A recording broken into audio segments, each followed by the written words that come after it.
Mesdames et messieurs, bonjour. Bienvenue sur Actualité 26 TV. Place au Wapi, tout sur laka, tout pesa nakabaide, tout mekaka un peu, ko pesa aussi le gouvernement congolais. Ndenge nini, tout koki ko tambola, parce que gouvernement azalaka atambola kaye mo côté, gouvernement atambola kaye mo côté, gouvernement aussi azalaka accompagné par la population, ou wapi population a pe sakape idée naie, population pe a proposé kape ba stratégie naie, ou wapi ya lingi, parce que le besoin de la population na ministre oyoyo, tous en a des besoins aux populations azako déclarer du jour au jour au jour au jour au jour. Besoin de la population ya liboso ezali que non, il faut social et banakoko ma stable. Wapi, le président de la République est en train de se battre pour que social équitable, social et bonga, souci à population. Et puis le deuxième point aux populations à conseil les guerre ya est et banakozala guerre moko wapi tout congolais à kozala kimia parce que ezana ba congolais mususu azali na moto ya gomate mais vu que azana makila ya ba congolais vu qu'azana makila il y a de père et de mère oui ko sala e pasi akuvanda boye abandi ko sala ba souci abandi ko ta ba inquiétude pour nini parce que mboka na ye izali menacé na ba nyangala kata o izali ba Kagame ba M23 ba Rwandais ba koya ko menacer. OK? OK. Très chers Congolais, je vais aussi parler de la situation où il est dans l'aéroport ya Mbujimai. L'aéroport ya Mbujimai, ma ça c'est bêta qui l'aéroport ya Mbujimai. Place au Wapi. Pour parler de la situation où il est dans l'aéroport ya Mbujimai. L'aéroport ya Mbujimai. Nini où il est réellement dans l'aéroport ya Mbujimai. Je vais vous expliquer. Mais avant tout d'abord, laissez-moi déshabiller Willy Ngoma. Laissez-moi déshabiller Willy Ngoma. Parce que Willy Ngoma, oyo wapi, a lobby ba propos moko oyo wapi, et choqué nga, et salinga passi quelque part. Mais, je vais essayer de parler, je vais essayer de recadrer Willy Ngoma pour qu'il comprenne que non, nous sommes dans un pays où wapi tokoti que la bango te baye bana kozwa mboka na biso comme ya bango baye bana kosala yango ndenge balingi. Et puis je vais parler de la situation de le général Kilimbalimba. OK. Willy Ngoma alobi boy. Partout où l'AFC M23 passe, c'est la joie parfaite. La population est très joyeuse, contente. Partout où nous passons, la population se retrouve soit pour la quiétude, soit en voyant son oncle, son frère, son cousin, son fils, son ancien voisin. Et là, nalingi na loba ezali boy. Si vous avez Willy Ngoma, les M23, vous avez une publication pour nous faire croire comme si que les M23 est aimé par la population congolaise, par la population de l'Est. Détrompez-vous très chers Congolais. Bande konabiso obo komona na Est wana. Oba ko betelaka les M23 maboko. Ba ko beta maboko pour na M23 te pour ba s'appelle na M23 mais ba ko beta maboko parce que ba remarquer que non peut-être vu gouvernement a contre ma disposition ya ko na ko chasser les M23 momentanément vu que bazali nous sécuriser te en quelque sorte, je peux dire, vu que maintenant nous sécuriser totalement par le gouvernement congolais, baboyi ba boma bango, baboyi ba répliquer parce que la population bazana makasité. Ne yango boko monaka la population na faiblesse na ye baza ko accepter les M23 baza ko betela bango maboko. Mais en soi la population baza ko sepela na présence ya M23 te. Moi j'ai des abonnés au wapi ba ko komulanga R nyoso tu kende kuna biso toujours sepela na biso na M23 te. Mais ceux qui to ko beta maboko c'est parce que nous avons peur de la mort, parce que les M23 baza na souci ya kobomati. Les M23 baza na bobangi ya kobomati. Les M23 baza déterminés de tuer la population congolaise o nyoso to ko résister na ba ordre bango ba ko pesa. Alors, Willy Ngoma comme il est là, moi je pense que non, Willy Ngoma a mérité pendaison totale. Oui, pourquoi j'ai dit ça? Écoutez.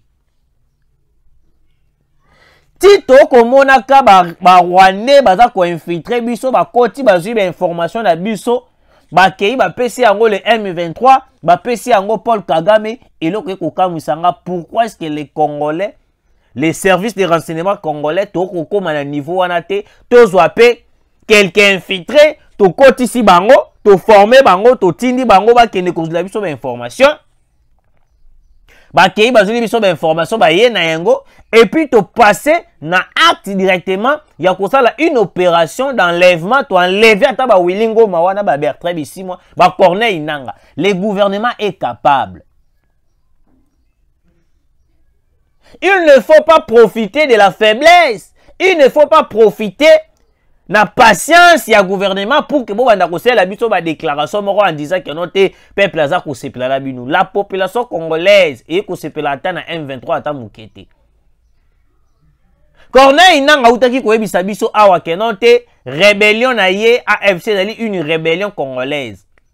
On a fouillé tongo ti pourquoi na kati ya AFC tutikali komona congolais. On a vu que non des Rwandais et des Ougandais au sein de AFC. Alors, si réellement AFC était une rébellion congolaise, pourquoi est-ce que à s'agenouer Andimi cessez le fait où ils allaient qui signer dans Rwanda alors qu'il y a une rébellion rwandaise. Vous voyez un peu comment est-ce que ces gens essayent de nous distraire pour nous faire comprendre que nous allons plus fort que Bisso alors que nous allons plus fort que Bisso. Willy Ngoma a mérité d'être arrêté, condamné à mort. Les sanctions aux ali kokwe la batowana ba M23 bandani ils ba sanctions moko médiocres. Moi je pense que non en ces temps ici, on devait peut-être faire des opérations, plus des opérations militaires, plus des opérations commando. Attaquer les positions de M23. Parce qu'on n'a plus besoin. Il y a qu'on réfléchir si c'est qu'on va faire dans Makambo Italie Est de la République. Ce qui te vanda to réfléchir saka, total ni to ko sala Makambo et ko sala mana Est de la République, tozo le qui s'attend et que Est de la République est à kokende. Je ne sais pas si je me fais comprendre. Willy Ngoma comme il est là, il est manipulé par Paul Kagame. Si réellement le M23 était une rébellion congolaise, mais peut-être tout le monde a bangoté bakina ko signer accord de Luanda. Pour le jour où bakina ko signer accord, il y a cessé le fait dans Luanda, c'était ministre rwandais Ndazalaki kuna na Luanda. Après avoir signé l'accord de cesser le fait à Luanda, Ndeango, tous les groupes aujourd'hui M23, AFC, RDF, IPDF, KDF, bango nyonso batie na se. Et lingi koloba ete que non, bango nyonso tu wana o baza coopérer na Est de la République, bazali manipulé, bazali dirigé par Paul Kagame. Siko eloko nini oyo wapi et sali ke bango ba violer cesser les faits. Na expliquer ba congolais o boko landanga, bo partager émission, bo commenter, soutien na biso na ba wazalendo. Bo partager émission, bo partager Tokoma attend 100 et quelques spectateurs en ligne. N'y ko ça la biso vrai bien. Bo partager. Na cause la bino bo partager émission pour que Tokoma na 100 spectateurs. 100 spectateurs en ligne pour que ba yo capé message oyo et ko leka réellement en République démocratique du Congo. Les M23 ont violé les cessez-le-feu. Pourquoi? Et l'Okonini est-il le M23 va violer cessez-le-feu? Tout d'abord, Willy Ngoma, Bertrand Bisimwa, Kunda Batoir, Corneille Nanga. Bazali manipulé par Paul Kagame. Les Occidentaux, bamoni loin. Les Occidentaux ont pu parler avec Paul Kagame. Na éclaircissement na bango basali na Paul Kagame. Bamoni que non. Soki tolobi to respecter cesser les faits. Na li o Tshisekedi akomemela makambo ya mboka na ye. Nous risquons de voir Tshisekedi collaborer avec la Russie. Alors, ceux qui Tshisekedi a collaboré directement dans la Russie, nous allons perdre cette guerre. Wana ezala qui complot ya Paul Kagame na ba occidentaux. Parce que les occidentaux batali balobi non. Na minute oyo yo Paul Kagame ozana droit biso to kolanda yo te, to ko sanctionner yo te, ceux qui to sanctionner et ko la sanction moko mascarade. Yo ozana droit au continuer des opérations. Au continuer qu'on récupérer, qu'on encercler tout le parti est de la République. Il y a Félix Antoine Tshisekedi. Pour que le jour cesse le fait qu'aussi là, Bozalana une grande partie Bozui Goma pour que ait poussé Tshisekedi d'aller négocier avec les M23. Au moni place au Wapisiko yo. Ba occidentaux. Na Paul Kagame Bazalisko Koluka ko piéger Tshisekedi. Les ISA sont en train de piéger le président de la République. Peut-être le président de la République a qu'on comprendre. Si réellement le président de la République, Oyo qui message, Oyo, il est temps de violer le cessez-le-feu, de déployer nos avions de chasse et puis nos drones militaires. Parce que la population est fatiguée d'attendre les opérations de FARDC qui nous fait que dormir. Il est temps de dire au FARDC d'aller opérer à l'est de la République pour n'aller récupérer ma partie de surtout à l'est de la République. Parce que ceux qui bisent croiser les bras, ceux qui bisent la cesser le fait si la poto attaqué, causer la cesser le fait si libre 100% ya Goma. M sous 80% et quoi déjà dans ma bouche il y a Rwandais. Et puis vous allez comprendre que non, tous les rebelles M23, AFC, RDF, Bangonia, surtout ce sont des Rwandais. Donc aujourd'hui le Rwanda est en train de mettre la RDC à genoux à cause de nos propres minéraux. Parce que c'est une guerre de minéraux, une guerre. Oh, bisoto kobunda injustement imposé par les Occidentaux. Parce que les Occidentaux, Luka Kindengenos tout Tshisekedi a kende ko négocier avec les Rwandais. Brassage, mixage au sein de l'armée. Mais Tshisekedi a tellement refusé. Mais le lot congolais moko avant dia lobby ke ote ce qui est comme boye Tshisekedi a kende na ka ko négocier. Biso ba congolais to bossa naka facilement. Na rappeler bino le loko oyo.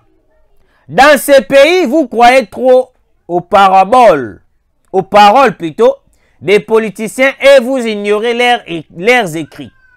Je vous rappelle que les policiers qui avaient tué des gens à Kinshasa en 2015 ou 2016, ils étaient des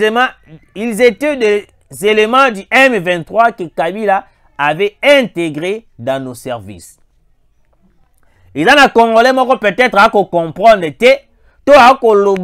à déclaration sans pourtant savoir que non. Même il y a la police, pendant le régime, il y a Hippolyte Kanambe Kazemere et Joseph Kabila. Il était infiltré, la police était infiltrée. Et là, quand tu sais que à côté les Occidentaux, tu sais que à côté les Mela.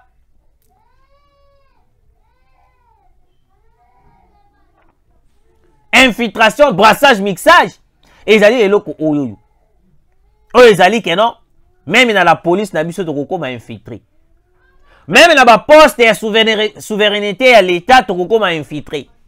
Même dans la présidence, et Koko m'a infiltré.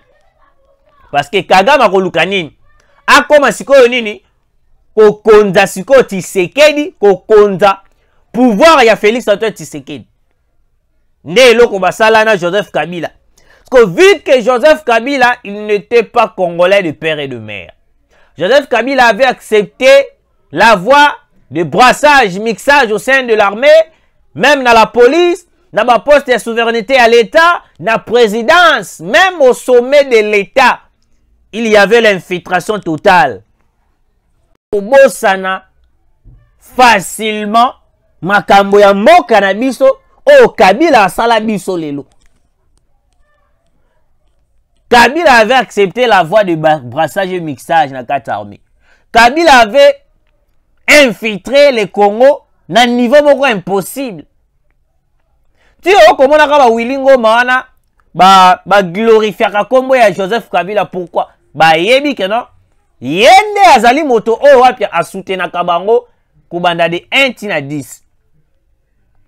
Willy Ngoma n'a pas de leçons à donner aux Congolais.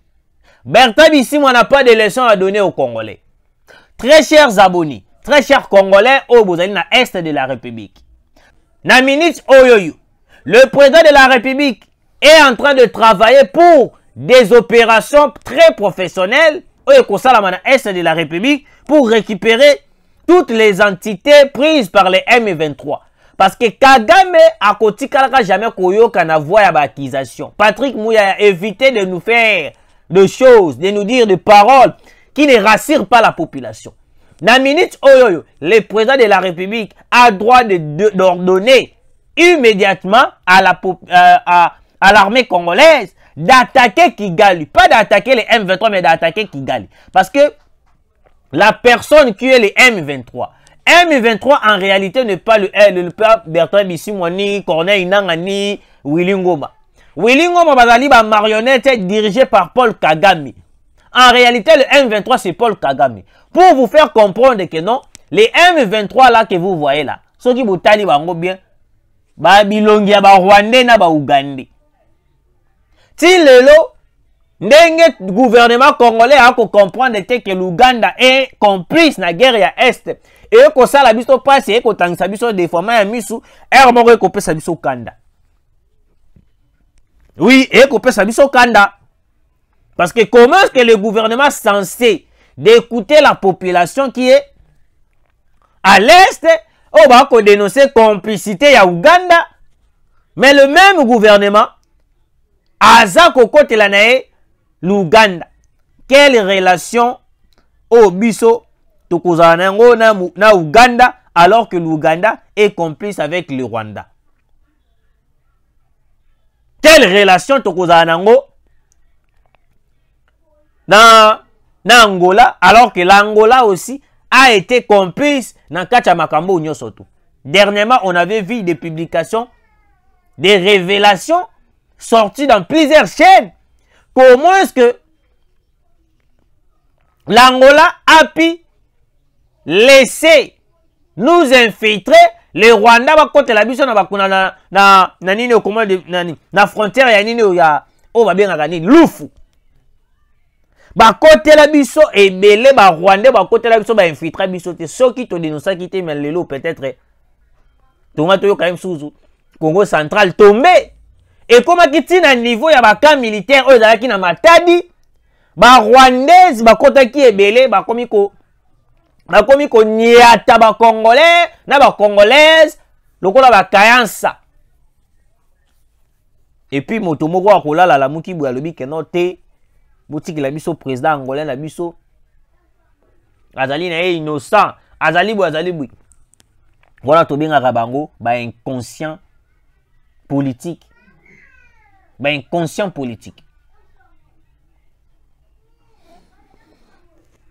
alors bande konanga je pense que bato oyo lokola ba Willy Ngoma ba Bertrand Bisimwa bazo mériter la pendaison totale. Bato ba ko kufa na Est de la République bino bo ko lo ba keno te peuple la ko betela bino maboko. Si réellement vous allez qui ba Congolais, on allait voir mawa o bonga ki boza nango bunga ki jamais bo se rallier na Paul Kagame. Un Congolais qui a le souci ya bande konae congolais ne peut jamais kozwa décision ya koyeba na kokotela moninga na ye plan ya mabe pour kayeba na koboma ye. Yango na ko confirmer bino pe na koyebisa bino que non. Willy Ngoma n'est pas congolais. Bango nyonso bokomona na boye, ce sont des Ougandais et des Rwandais qui opèrent à l'est de la République. Alors le gouvernement doit comprendre que non, l'Ouganda n'est pas ami de la République démocratique du Congo. L'Ouganda n'est pas ami de la RDC. Contrairement à Oyo, le gouvernement congolais a ça la vis-à-vis. Yabato Oyo nyonso tu Oyo. Bako dénoncer. Boyoka. Et ça la mawa na makambo yokoleka na est de la République. Bande ko nga bo partager émission. Bo partager vraiment émission et pousser biso to comme na 100 spectateurs. Ata 200 spectateurs en ligne. Pour bako écouter la émission. Oyo bazwa mayele surtout beaucoup plus pe na bande ko na biso bazali na est de la République. Bazwa mayele ba comprendre que non bato wana bazali bato moko bazoya na ba stratégie. Bazoya na ba stratégie. Bazoya na normalité.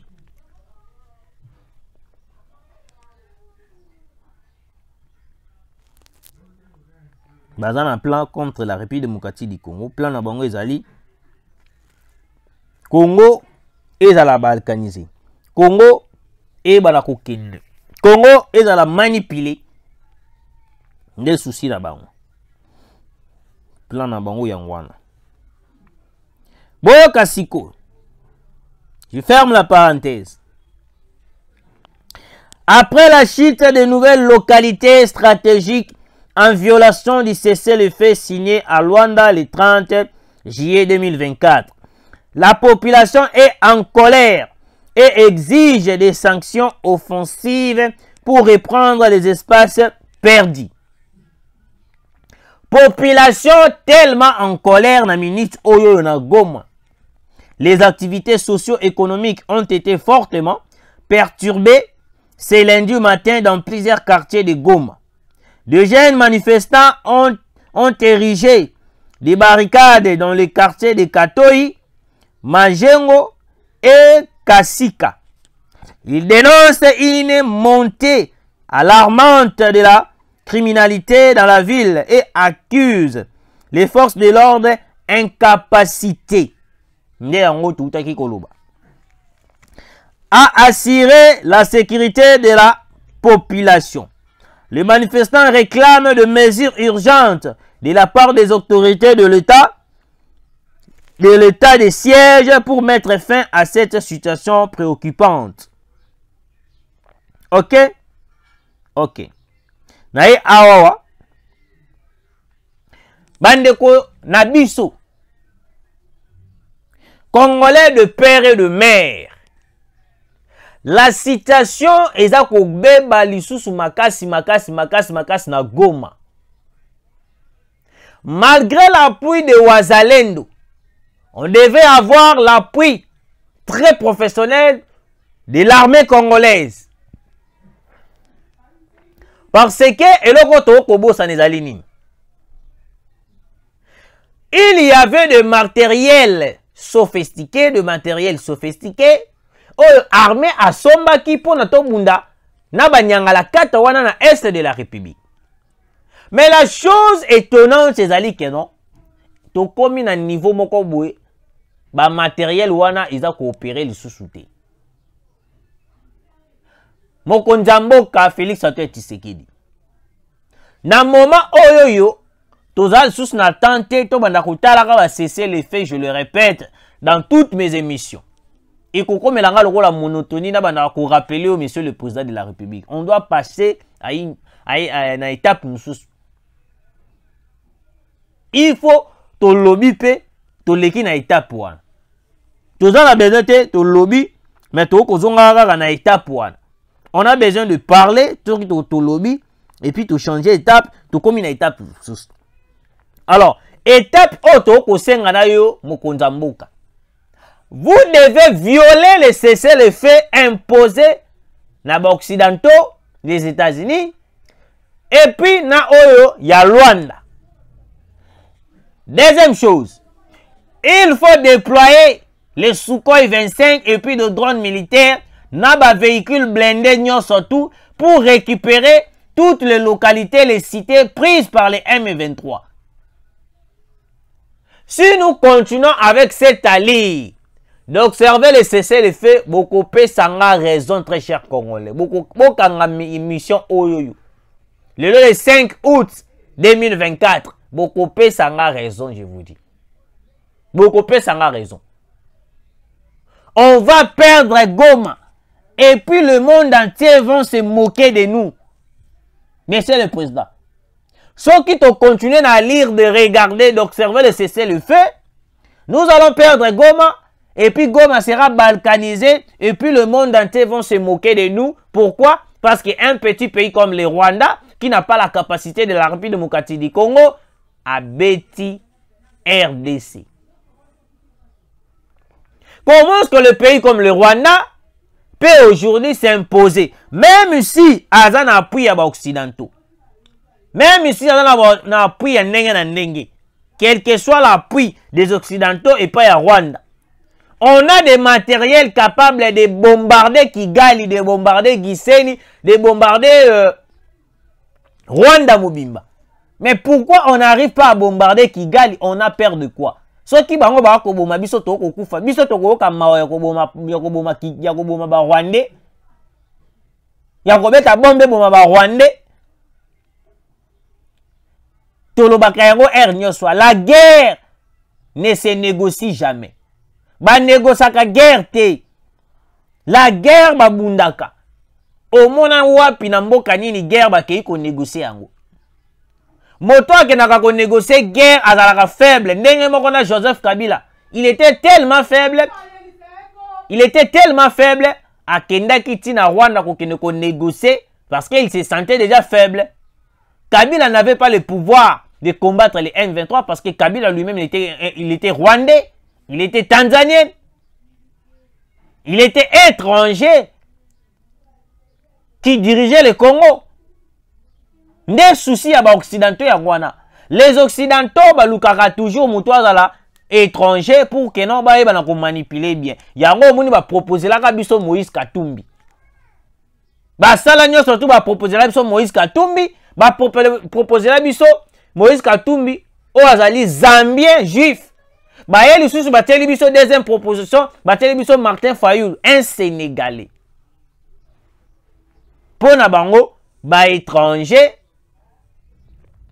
nde ba koki kozala place wana pona ba yeba na ko manipuler bango très bien, bazwa bo continuer surtout et comme lokola jouer na bango. Bande konangai congolais de père et de mère. Le Congo est en train de partir. Mais on a la capacité d'arrêter cette hémorragie au ekoki kosala ke mboka la biso ekende. Si aujourd'hui le président de la République se lève, akei na Russie, akei na Chine, nyonso o ekosi la. Parce que ba américains ba kota la kaka non soki to meki kota makolo la biso na Russie, ils vont nous faire la guerre. Plus que guerre aux na est de la République. Parce que entourage à mokonza mboka bazali tellement bato moko ya mafia.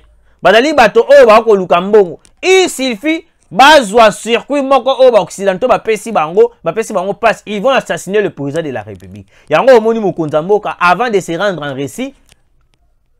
Tout ça la collaboration avec la Russie, il faut te rompre. Il faut bengana no entourage na onyo sotuana. Chassez votre entourage. Bengana bango nyonso tout. Entourage na ezali entourage ya mabe. Entourage moko très médiocre, entourage moko qui ne valent rien, entourage moko comporte le l'autre côté. Mandat na yo ezoko kende malé mais jusqu'à ce que to komona kabi mandat esili. Mandat ekosila pe boyo mona be Goma pe to récupérer en côté. La population va se moquer de vous, la population sera en colère. A to proposer biso dauphin population a kolingate. Mokonza mboka, il est temps de prendre les choses au sérieux. Il est temps au beta lobo qu'on a mis ça au kotisa zage okotisa esprit ya Mobutu. Tomona ba Mamadou Ndala ba bunda ba guerre. Quelle que soit la gravité de la guerre, Mamadou Ndala ba na kozonga simati. Mais avec le général Christian Chiwewe, rien ne marche. Rien ne marche. Général Christian Chiwewe, rien ne marche, je vous dis. Et là, comment on a malunga et salama. Maman Judith Tuluka, premier ministre. Ceux qui ont se sentir aux alliés incapables de gérer, incapables, il y a coupé sa solution pour na makambu talimbo kanabiso, il est temps de démissionner. Toza na posa te bo banda ko kontu. Bolia ka bambongo, botamala ka mitu ka cher, bozala banda ko cher alors que la population est en train de souffrir. Pas question. Pas question, je vous dis. Et je ferme le deuxième parenthèse. Alors, naye awa. Ba Congolais, ba kongeli ngai ebele na WhatsApp, ba lobi na ngai mende ko rabi tomoni publication ko koleka trop na Twitter. Ba kebisi le général Kilimba Limba, ba lobi ba pesie des jours. Soka meki koloba ba kolongola na pouvoir, est-ce que IDPS vraiment ezali vraiment ezo memamboka malamu bande kuna ngai. Na boyi kokota dossier wana parce que na yebi eloko nini na boyi kokota dossier wana. Je sais le pourquoi. Je sais le pourquoi. Je n'ai peur de personne, mais la promesse est que non, na yebi po na nini na boyi ko analyser dossier wana na mutu o akebisi le général Kilimba Limba na boyi na ngai. Parce qu'il y a eu appel à plus de 5 appels, il y a perbato ba analyser yango, lobela yango. J'ai des données sur ces dossiers, mais je n'ai pas besoin de parler sur ça. D'abord, il y a comme un problème qui. Mais conseil on a ko pesa, to mo on a ko loba ezali que non. Mokonza mboka l'IDPS en quelque sorte, l'IDPS, ils ont exemple dans la partie ébélée. L'IDPS n'est pas exemple dans la partie ébélée. Tout canisa qui peut-être l'IDPS est dans la partie encore exemplaire. Mais l'IDPS, le lot, ils ont parti encore. Boulimbi Sangai, ceux qui battent l'IDPS, vous allez avoir mais exemple exact. Exemple péné exact. Beaucoup qui sont le président de la République Sony. IDPS beaucoup qui s'appelle Mokonza Mboka Sony. Alors na ba niveau wana beaucoup salir le président de la République. Le général Kilimba Limba, courage toujours, continuez de faire votre travail. Moi je n'ai pas de commentaires à faire sur ces dossiers, mais n'encouragez au continuer comme ça na musala na yo. Tel a bisopé ba dossier et belé parce que même ba roulage na bino wana même insécurité comme une source na mboka makasi. Alors, na fermé parenthèse one. Boyoka. Fusillade à l'aéroport de Mbujimayi. 3 militaires FARDC tués. Un militaire a tué 2 de ses collègues avant d'être abattu à son tour par la 21e brigade venue à la rescousse. Lundi matin à l'aéroport national de Mbujimayi, chef-lieu du Kasaï oriental dans le centre de la République démocratique du Congo, a constaté l'ACP sur place. Les fugitifs retrouvés a refusé d'obtempérer aux ordres des officiers de la 21e région militaire pour lâcher son arme, se montrant toujours prêt à tirer. Ainsi, il a été abattu lui aussi, a rapporté un officier sur place. Ces militaires ne sont pas d'ici. Ils sont venus du Haut-Katanga comme des convoyeurs des explosifs pour une entreprise minière de la place. Le motif de cette fusillade est jusque-là inconnu, a dit Romain Chinyama, Kabongo, commandant de l'aéroport de Mbujimayi et directeur provincial de la RVA au Kasaï oriental. Merci de nous avoir suivis. Partagez l'émission, commentez, likez. Soutenez aussi la chaîne, na micro, na ordinateur, na caméra. Na mbongo ekusala biso vrai bien tokutani mbalasima.